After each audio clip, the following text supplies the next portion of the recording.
I think friendship is kind of a neglected practice in Christianity. It's something I think that's seen sometimes as outside of our life with God, but in fact, many of us come to our relationship with God through our friendships. And Jesus, of course, said, friendship's really important, that nobody has greater love than the one who would lay down his life for his friends.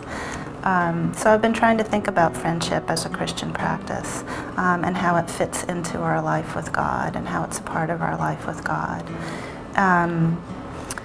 Friendship, like most Christian practices, is a practice that takes a lot of time, that we need each other for, that takes a lot of trust and patience. It's not something we can instantly achieve, but it's something that we nurture over time with people that we love. Christian life requires us to be open all the time to newness and new people coming in. Our circle around the table at communion always has to be ready to get bigger. And every time we welcome a new person through baptism, we have to make a little bit more room in this community. Friendship is like that as well. We have to be, in order to cultivate friendships, we have to be attentive to what's around us, who's around us, what we care about, what we share. We have to see the potential in small things, and we have to have hope that our relationships can deepen and grow and change over time. Christianity has a lot of wisdom in it about friendship.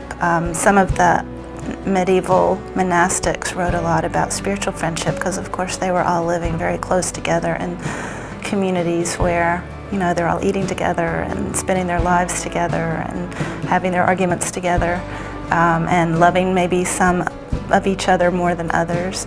For example, Aelred of Rievaulx in the 12th century wrote about spiritual friendship and what it's like to cultivate a special friendship within a community of friends, and how to do that in a way that honors people's particularity and that honors the fact that we are drawn perhaps to some people more than others, but that doesn't at the same time block out the rest of the community. So that's the kind of thing I've been thinking about, friendship, and also our intimate relationships. Friendships are very intimate, of course, can be very intimate, but some of our relationships are more bodily intimate than others. And so trying to think about our sexual relationships and our friendships sort of on the same continuum, and paying attention not to how different they are, but to how much they have in common, and how the same kinds of patience and trust and hope is required to nurture an intimate relationship with somebody over time. What does it mean to me to be a friend of Jesus? I guess for me to be, I guess I think of two things immediately. I mean, one is it takes a lot of time and patience and hope to cultivate a friendship with Jesus, too. It's not that we get baptized and there we are, walking on the road to Emmaus. It's that I feel like my friendship with Jesus is taking me my whole life long.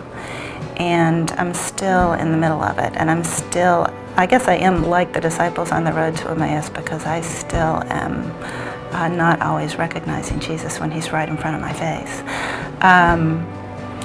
So on the one hand, I think of that nurturing a relationship with Jesus,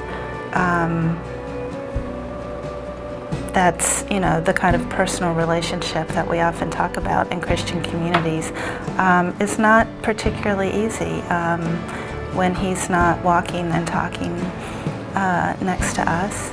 But then, of course, Jesus is walking and talking next to us, and that's the other thing that I think of when I think of what does it mean to be a friend of Jesus. I think to be a friend of Jesus is to be a friend of the world, and to be a friend of others, and to cultivate the kind of availability and openness that Jesus so clearly embodied.